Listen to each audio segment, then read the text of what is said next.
ஓம் சரவண பவ. அன்பர்கள் அனைவருக்கும் ஆத்ம வணக்கங்கள். இந்த பதிவு சிறப்பான பதிவு.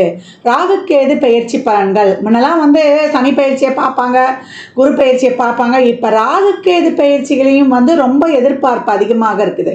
ஒன்று மட்டும் தெரிஞ்சுக்கோங்க, நைசர்கிய பலத்தில் கிரகங்களுடைய வரிசையில் ரொம்ப பலம் பெற்றவர்கள் இவர்கள். இவங்க தான் பிக் பாஸ். இந்த ராகுக்கேதுக்களை தாண்டி மற்ற கிரகங்கள் எதுவும் வேலை செஞ்சிட முடியாது. ஏன்னா மற்ற 7 கிரகங்கள் செய்ய வேண்டிய வேலையை இவங்க ஒரு கண்ணிமைக்கும் நேரத்தில் செஞ்சுருவாங்க.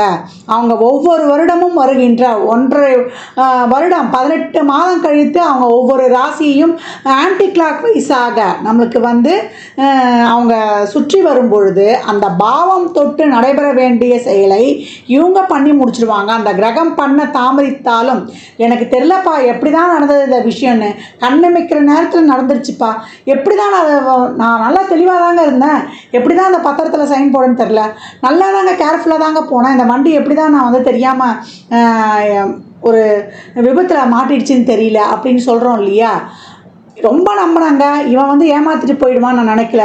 கொஞ்ச நேரத்தில் என் கண்ணை கட்டிடுச்சு, எப்படியும் என் கையில் இருக்க பணத்தை வாங்கிட்டு போயிட்டான், இல்லை என் கிட்ட இருக்கிற ஒரு பணம் களவு போயிடுச்சு, இப்படியெல்லாம் சொல்கிறோம். நம்ம ஒரு நல்லது திடீர்னு தெரியல எனக்கு ஒரு பெரிய ஜாக்பாட் அடிச்சிருச்சு அப்படின்னு நம்ம எதிர்பார்க்காத நல்ல விஷயங்கள் நடப்பதற்கும் எதிர்பாராத ஒரு சாதகமற்ற விஷயங்கள் நடப்பதற்கும் இந்த ராகுக்கேதுக்கள் காரணமாகறாங்க. அதனால் சனி பயிற்சியை கண்டு பயப்படுவதை விட ராகுக்கேது பயிற்சியை தான் ரொம்ப கவனமாக இருக்கணும். ஒவ்வொரு பாவம் தொட்டும் அவங்க எழுதி வச்சுட்டு போயிடுவாங்க. அதற்கேற்றார் போல் இவ்வளோ இருக்குதா, அவர் சித்திரகுப்தன் மாதிரி எழுதி வச்சுருவாங்க. இவர் சனி பகவான் யமதர்மராஜா மாதிரி நம்மளுக்கு அந்த பாவங்களுக்கு ஏற்ற அந்த கர்மாவுக்கு ஏற்ற ரிசல்ட்டை இந்தந்த காலத்தில், அது 7.5 சனியாக, அஷ்டம சனியாக, இல்லை சனி தசா புத்தி வரும்பொழுது கண்டக சனியாக, அர்த்தாஷ்டம சனியாக, 7.5 சனியில் 3 பீரியடு, அதை ஜென்ம சனியில் வச்சு செஞ்சிருவார் நம்ம ஆள் அப்படின்னு சொல்லிடலாம். அப்படி அவர் தீர்ப்புகளை கொடுக்கக்கூடியவர் தான் சனி. அதனால தான் விதியை நிர்ணயிப்பவர், கர்மக்காரங்க அப்படின்லாம் நம்ம அவரை கண்டு அஞ்சுகிறோம். நம்ம திருத்தி நம்ம நல்வழிப்படுத்த போகிறார் சனி பகவானும். இப்போ இந்த காலகட்டம் இந்த ராகுக்கேதுக்கள் 12 ராசிக்கும் அமர்ந்து எப்படிப்பட்ட பலாபலன்களை தரவிருக்கிறாங்க என்பதை பார்க்கவிருக்கிறோம். பதிவினை முழுமையாக கேளுங்க. தாங்கள் கேட்பதோடு மட்டுமல்லாமல் தங்கள் உற்றார் உறவினருக்கும் பகிருங்க. இதில் சொல்லியிருக்கின்ற எளிமையான வழிபாடுகளையும் வாழ்வியல் செயல்பாடுகளையும் சாத்வீக பரிகாரங்களையும் பின்பற்றி வாழ்வை வளமாக்கிக் கொள்ளுங்கள். இந்த சாயாகிரகங்கள் சொல்லக்கூடிய யோகத்துக்கு காரகனான ராகு பகவானும் ஞானத்துக்கு காரகனான கேது பகவானும் வருகின்ற வைகாசி மாதம் 4ஆம் தேதி 18/5/2025 ஞாயிற்றுக்கிழமை இரவு 7:38 மணிக்கு அவர் கன்னி ராசியிலிருந்து கேது பகவான் சிம்ம ராசிக்கும், ராகு பகவான் மீன ராசியிலிருந்து நமக்கு கும்பராசிக்கும் பயிற்சி ஆகிறாங்க. இந்த பயிற்சியால் 12 ராசிகளுக்கு சந்திக்கக்கூடிய சாதகமான பலன்களையும் சாதகமற்ற சூழல்களையும் தெரிந்து எவ்வாறு சிறப்பாக கடந்து வரலாம் என்பதை தனித்தனி பதிவுகளாக காணவிருக்கிறோம். தனுசு ராசி தனுசு லக்னத்திற்கான பலன்களை காணவிருக்கிறோம். இந்த ராகுக்கேது பயிற்சி எப்படிப்பட்ட பலன்களை அளிக்கவிருக்கு அப்படின்னு பார்க்கும்போது நல்ல அருமையான பயிற்சி அப்படின்னு சொல்லலாம்.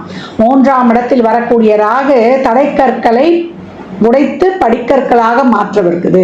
மிகப்பெரிய லைன் லைட்ல நீங்க தெரிய போகிறீங்க. முன்னேற்றத்தை தரக்கூடிய ராகு 3இல் அமர்ந்திருக்கிறார் அப்படின்னு சொல்லலாம். 4இல் சனி இருந்தாலும் அதை பற்றிலாம் எதுவும் கவலைப்படாம வெற்றி நடை வீரநடை போற்று மிகச் சிறப்பான அசாதாரண வெற்றியை பெறக்கூடியவர்கள். நிறைய தொழிலுக்காக முயற்சி பண்ணுறோம், இது வரைக்கும் தொழில் எங்களுக்கு கிடைக்காம இருந்தது, தொழிலில் பிரச்சனை, தொழிலில் வேலையை விட்டுட்டு வந்துட்டேன், தொழிலில் நிறைய ஒரு டீ ப்ரமோஷனு, தொழில் இருக்குமா இருக்காதான் அப்படின்னு ஒவ்வொரு நாளும் நாங்கள் பயந்து கொண்டிருந்தோம். அந்த நிலையெல்லாம் நீக்கி கொடுத்துரும். முன்பிருந்த 10 இந்த கேதி இப்போ 9க்கு செல்வதால் நிறைய ஒரு சிறப்பான நல்ல ஒரு தொழில் முன்னேற்றம், நிறைய ஆப்பர்ச்சுனிட்டி, எல்லா விதமான ஆப்பர்ச்சுனிட்டியும் உங்களுக்கு கொண்டாந்து கொடுத்துரும்.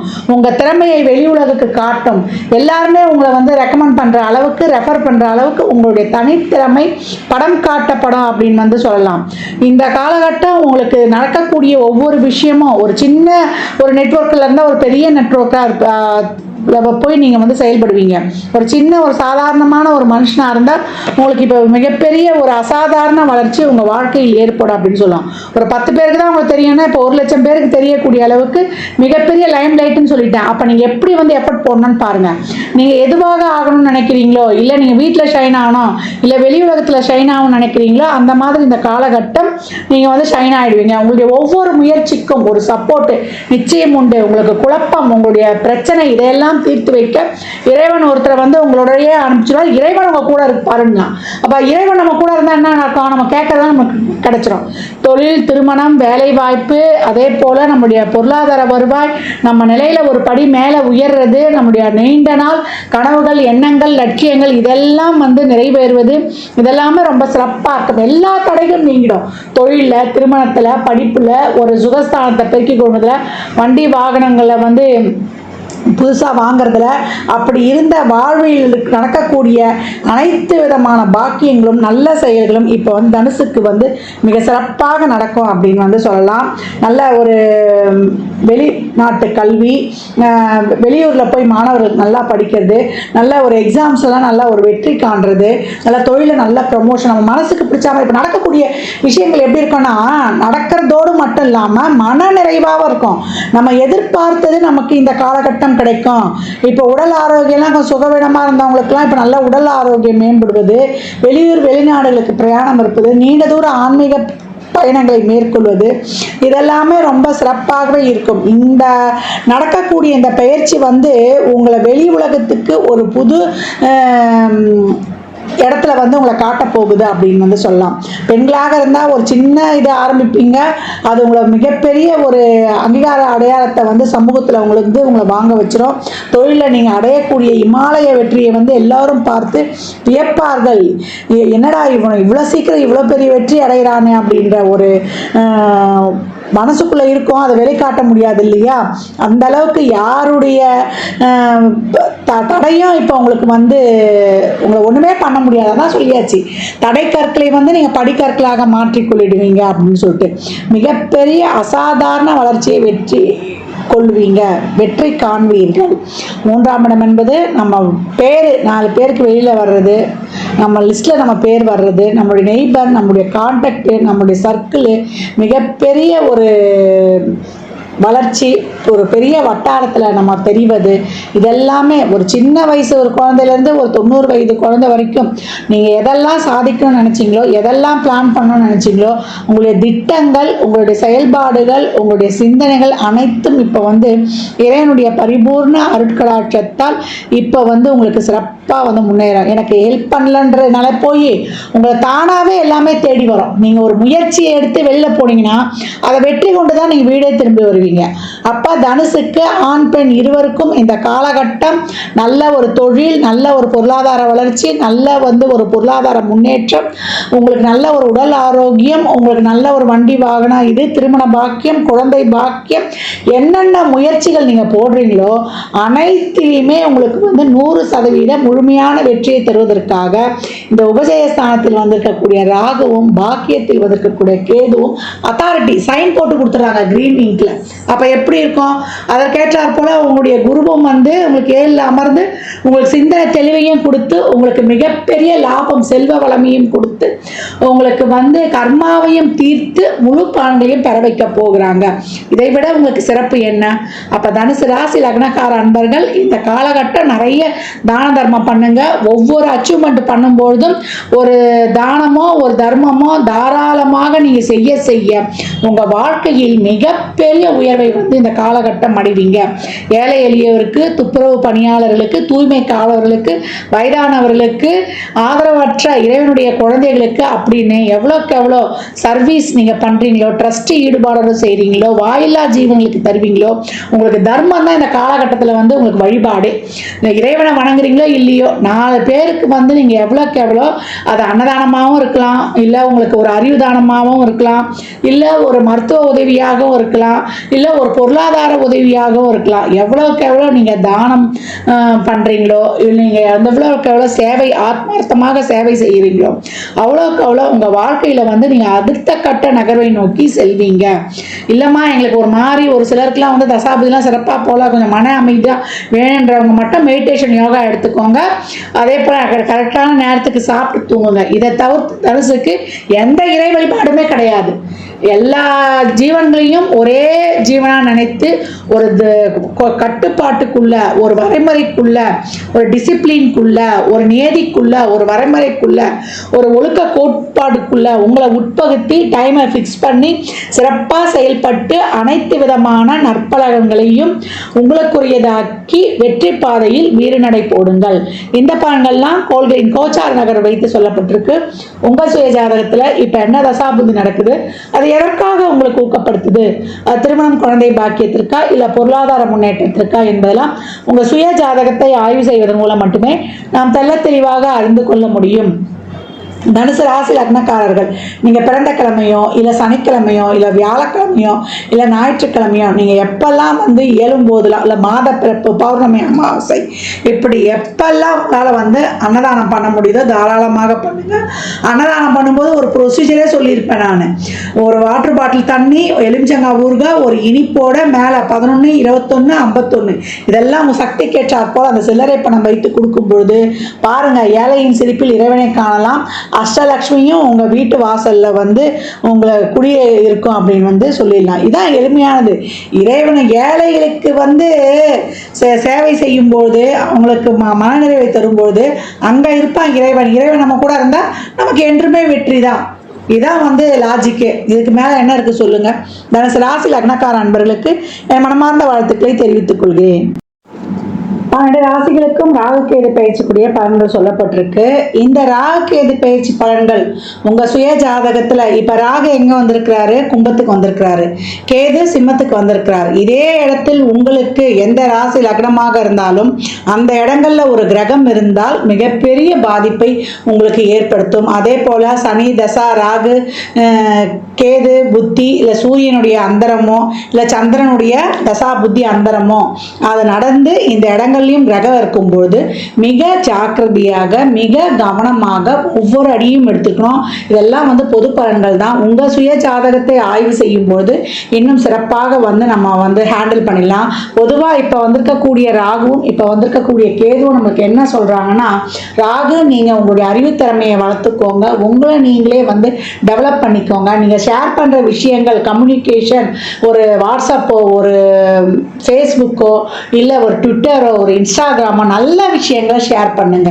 நீங்கள் எவ்வளோக்கு எவ்வளோ நல்ல விஷயங்களை ஷேர் பண்ணுறீங்களோ, நல்ல விஷயங்களை பேசுகிறீங்களோ அவ்வளோக்கு எவ்வளோ உங்களுக்கு சிறப்பான பலன்களை தரும். உங்களுடைய திறமை, உங்களுடைய அறிவை வந்து நல்லா வளர்த்துக்கோங்க. லௌகீக விஷயங்களில் ஈடுபடாதீங்க. நல்லா உங்கள் அறிவுக்கு தீனி போடுங்க. அதே போல் உங்கள் செயல்களை வந்து சிறப்பாக செய்யுங்க. எல்லாத்துக்கும் உங்களுக்கு உண்டான முயற்சியை போட்டுட்டு நீங்கள் கடந்துருங்க. இந்த விஷயம் நான் பண்ணிட்டேன், இது நடந்தே ஆகணும் நீங்கள் பிடிச்சு வைக்கும்போது கேது உங்களுக்கு அதை தராமல் போயிடும். அப்போ கேள்வி சொல்கிறது என்னன்னா, உங்களுடைய உழைப்பை சிறப்பாக தீவிரமாக எதையும் எதிர்பார்க்காம போட்டு நீங்கள் கடக்கும் பொழுது உங்களுக்கு சிறப்பான பலன்களை நான் தரேன் அப்படின்னு சொல்லுது. அப்போ 5ஆம் பாவம் உங்களுக்கு சிறப்பாக அந்த பூர்வ புண்ணியம் ஆக்டிவேட் ஆகி உங்களுக்கு முழுமையான லாபத்தை பெற்றுக்கொள்வதற்கு என்ன பண்ணணும்னா, சிறப்பாக திறம்பட உங்கள் மூளையையும் உங்கள் உடல் உழைப்பையும் போடும் பொழுது, நேரம் பார்க்காமல் உழைக்கும் பொழுது உங்களுடைய 5ஆம் இடம் என்னக்கூடிய பூர்வ புண்ணிய ஸ்தானத்தில் இருக்க கேது உங்களுடைய வாழ்க்கையில் அடுத்த கட்ட நகர்வுக்கு நேர் வழியில் ஒரு பிரின்சிபலோட, ஒரு கொள்கையோட, ஒரு கட்டமைப்போட, ஒரு டைம் பாஸ்க்குள்ளே உங்களை ஃபிக்ஸ் பண்ணி சிறப்பாக உழைக்கும் பொழுது 11 என்ற இருக்க லாபம் உங்களுக்கு மிகப்பெரிய ஒரு எதிர்பார்க்காத ஒரு செல்வ வளமையையும் ஒரு நல்ல லைம் லைட்லையும் உங்களுக்கு தெரிவிச்சிடும் அப்படின்னு சொல்லலாம். இந்த காலகட்டம் கோளறு பதிகம் படிப்பதும், கந்தல் அலங்காரத்தில் வரக்கூடிய 38வது பாடலை படிப்பதும், அபிராமி அந்தாதியில் வரக்கூடிய 24, 27, 75, 40 இந்த ஆர்டரில் தான் படிக்கணும். படிக்கும்போது மனச்சஞ்சலங்கள் இருக்காது, நவகிரகங்களால் எந்த தொந்தரவும் இருக்காது, நவகிரகங்கள் நமக்கு நன்மை ஆயிடும். எந்தவித தசாபுதியே இருந்தாலும் சிறப்பாக கடந்துடலாம். 12 ராசிக்காரர்களும் ராகுக்கேது நன்மை செய்தாலும் சரி, இல்லை நியூட்ரலாக இருந்தாலும் சரி, இல்லை அதிகப்படியான ஒரு நன்மை இருந்தாலும், சாதகமற்ற சூழல் இருந்தாலும், எல்லோருக்குமே இந்த ராகுக்கேது டிரான்சிட்ல உட்கார்ந்து இருக்கிற இந்த சிம்மத்தையும் கும்பத்திலையும் இதை பின்பற்றும் பொழுது நீங்க சிறப்பான பலன்களை பெற்றுக்கொள்ளலாம். ஒரு சுக்கிரதசா நடக்குது, ஒரு குருதசா நடக்குது, ஒரு புதன் தசா நடக்குது, உங்களுக்கு ஒரு சிறப்பான இதுக்கு ஒரு பொருளாதாரம் கொடுக்குற தசைகளாக இருக்கும்போது மிகப்பெரிய லாபத்தை நீங்கள் அடைவீங்க. இல்லை உயிர் ஸ்தானமாக இருக்குதுன்னும் போது உங்களுக்கான ஒரு நல்ல திருமணம், குழந்தை பாக்கியம் இதையெல்லாம் பெற்றுக்கொள்வீங்க. இதற்கெல்லாம் உங்கள் சுய ஜாதகத்தை ஆய்வு செய்து கொள்ளணும். அதே போல் கேது பாசிட்டிவாக ஆக்டிவேட் ஆகணும் அப்படின்றவங்கெல்லாம் ஆயில்யம், மிருகசீரிஷம், ரோகிணி நட்சத்திரம் வரக்கூடிய நாட்களில், இல்லை கேது உங்களுக்கு இப்போ 5ஆம் பாவம் இருக்குது, அந்த பாவம் சிறப்பாக ஆக்டிவேட் ஆகணும் அப்படின்றவங்களாம், இந்த பாம்பு பிடிக்கிறவங்க இருக்காங்க இல்லையா, இந்த ராகுக்கேதுக்கள் இப்போ முழுமையான பலனை தரணும். பூர்வ புண்ணியம் சிறப்பாக ஆக்டிவேட் ஆகணும். 11 என்ற உங்களுடைய ஆழ்மன எண்ணங்கள், விருப்பங்கள் இதெல்லாம் நிறைவேறணும் அப்படின்னா இந்த பாம்பு பிடிக்கிறவங்களாம் ரொம்ப ஒன்றும் வசதி வாய்ப்போடு இருக்க மாட்டாங்க. அவங்களுக்கு இந்த நட்சத்திர நாட்களில் உதவி செய்கிறது மிக சிறப்பான பலன்களை உங்களுக்கு அள்ளித்தரும். ஆயில்யத்தை ஃபஸ்ட்டு எடுத்துக்கோங்க, அதுக்கப்புறம் மிருகசீரிஷம், ரோகிணி எடுத்துக்கோங்க. இந்த நட்சத்திரத்தில் ஒரு கிரகம் இருந்து அது எத்தனாவது பாவமாக வருதோ அந்த பாவமும் உங்களுக்கு சிறப்பாக ஆக்டிவேட் ஆக இந்த வாழ்வியல் செயல்பாடு, இது பரிகாரம் இல்லை, இது பரிகாரமாகவும் எடுத்துக்கலாம். இது ஒரு வாழ்வியல் செயல்பாடு மற்றவங்களுக்கு உதவுது. இந்த காலகட்டம் வர்ற வருமானத்தில் ஒரு பகுதியை முதல்ல நீங்கள் தான தர்மத்துக்கு எடுத்து வைக்கும் பொழுது, கேதுனாலே ஆதரவற்றவர்கள், யாரும் இல்லாதவர்கள், அவங்களுக்கெல்லாம் நீங்கள் எவ்வளோக்கு எவ்வளோ உதவி பண்ணுறீங்களோ அவ்வளோக்கு அவ்வளோ உங்களுக்கு மிகப்பெரிய ஒரு நிரந்தரமான செல்வ வளமையெல்லாம் நீங்கள் மிக சிறப்பாக பெற்றுக்கொள்ளலாம். அது கண்கூடாக காணலாம். அந்த ஒரு மன அமைதி, மன நிம்மதி, மன நிறைவு கிடைக்கும். நடக்கக்கூடிய செயல்கள்லாம் ரொம்ப சிறப்பாக, ஏன்னா ஒரிஜினல் 5லேயே கேது சம்மந்தப்பட்டார். அப்போ இயற்கையாகவே அந்த மன சோர்வு ஏற்பட்டுடும், மன அழுத்தம் ஏற்படும். இதை போக்கிக் கொள்வதற்கு நிறைய ட்ரஸ்ட் ஈடுபாடு, இறை வழிபாடு, தான தர்மங்கள்லாம் செய்யும் போது ஏழையின் சிரிப்பில் இறைவனை காணலாம்னு சொல்லிட்டான். அப்போ நீங்கள் இறைவனை கூட வணங்க வேண்டாம், ஏழைகளுக்கு உதவ உங்களுடைய கர்மாவும் குறையும், உங்கள் மன இறுக்கமும் தீரும், உங்களுக்கு இயற்கையாகவே அந்த மன நிறைவும் சந்தோஷமும் தானாகவே ஏற்பட்டோம். உங்கள் கர்மா கிளென்சிங் ஆகிறத கண்கூடாக பார்க்கலாம். இந்த பலன்கள்லாம் நல்லா நடைபெறுவதற்கு இந்த வாழ்வியல் வழிபாடுகளை நீங்கள் பின்பற்றுங்க. இந்த பதிவை தவறாமல் கேளுங்க. நீங்கள் கேட்பதோடு மட்டுமல்லாமல் உங்கள் உற்றார் உறவினருக்கும் பகிருங்க. அன்றைய விடைபெற்றுக் கொள்வது ஆதித்ய சொர்ணலக்ஷ்மி. ஜாதகம் பார்க்க விரும்பும் அன்பர்கள் இந்த எண்ணிற்கு ஒரு மெசேஜ் செய்யுங்க. தங்களுக்கான விவரங்கள் அறிக்கப்படும், அப்பாயின்மெண்ட் பெற்றுக்கொள்ளலாம். ஜாதகம் சிறந்த முறையில் கணித்து பார்த்து தரப்படும், வாஸ்து பார்த்து தரப்படும், வாஸ்துப்படி வீடு கட்ட பிளான்கள் போட்டு தரப்படும், எண்ணியல் பார்த்து தரப்படும். நியூமராலஜி படி பிறந்த குழந்தைகளுக்கும் தொழிற்சாலைகளுக்கும் பெயர் வைத்து உங்கள் வாழ்வை வளமாக்கிக் கொள்ளலாம். சுபமுகூர்த்த நாட்கள் குறித்து தரப்படும். அவரவர் சேவைக்குண்டான கட்டணத்தை செலுத்தி சிறப்பான சேவைகளை பெற்று உங்கள் வாழ்வை வளமாக்கிக் கொள்ளலாம். மற்றும் ஒரு சிறப்பான பதிவில் சந்திக்கும் வரை தங்களிடமிருந்து விடைபெற்றுக் கொள்வது ஆதித்ய சொர்ணலக்ஷ்மி. மிக்க நன்றிகள். வாழ்க வளமுடன். நற்பவி நற்செழி. இறையருளால் அனைத்தும் நிறைவாகட்டும்.